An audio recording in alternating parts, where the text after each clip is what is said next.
बिस्मिल्लाहिर्रहमानिर्रहीम। जो मुताला का शौक़ रखते हैं और कुतुब बीनी करते हैं, कुतुब पढ़ते हैं, वो ये शिकायत करते हैं और ये शिकायत सुनने को मिलती है कि वो ये कहते हैं कि हमारा हाफ़ज़ा कमज़ोर है और कोई चीज़ याद नहीं रहती, और बार बार जो है वो दोहराते भी वो चीज़ याद नहीं रहती, तो ये शिकायत करते हैं। तो मैं किताब पढ़ रहा था, मिरातुल मनाजी शरह मिशकात शरीफ, वहाँ पर हकीमुल उम्मत मुफ्ती अहमद यार खां नईमी रहमतुल्लाहि ताला अलैह आप अलामा शामी रहमतुल्लाहि ताला अलैह का कौल नकल करते हैं। आप फरमाते हैं कि 6 जो काम है ना, ये 6 चीज़ें हैं, 6 आदतें कह लें, इनसे जो है वो हाफ़ज़ा कमज़ोर होता है। और भी चीज़ें होंगी जिनसे हाफ़ज़ा कमज़ोर होता है, लेकिन ये मैं जो चीज़ें मैंने पढ़ी तो मेरा ख़्याल ये पैदा हुआ मेरे अंदर कि मैं इनको जो है वो बयान कर दूं।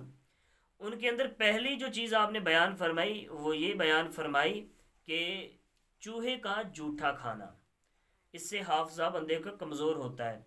हमने देखा कि अक्सर औक़ात घरों के अंदर या कहीं से सामान लेकर आएँ तो चूहों ने जो है वो चीज़ों को कट लगाया होता है या किसी चीज़ को थोड़ा सा खाया होता है, शक पैदा हो जाता है। तो ऐसी चीज़ को जो है वो खाना नहीं चाहिए, क्योंकि इनसे हाफ़ज़ा कमज़ोर हो जाता है। और नंबर 2, इंसान के सर से, चाहे वो आदमी है या औरत है, तो सर से जूं निकली और वो जूं से जो है वो ज़िंदा छोड़ दी, उसको मारा नहीं, ज़िंदा छोड़ दिया ज़मीन पर।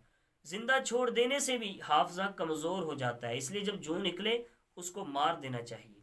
और नंबर 3, आप फरमाते हैं कि अलग चबाना, यानी गूंद किसी भी दरख्त से निकले या पंसार की आप दुकान से लेने गए कोई सामान, वहाँ से आपने गूंद भी ली, उसको कच्चा नहीं चबाना चाहिए, या कोई भी गूंद है उसको कच्चा चबाना नहीं चाहिए, इससे जो है वो हाफ़ज़ा कमज़ोर हो जाता है।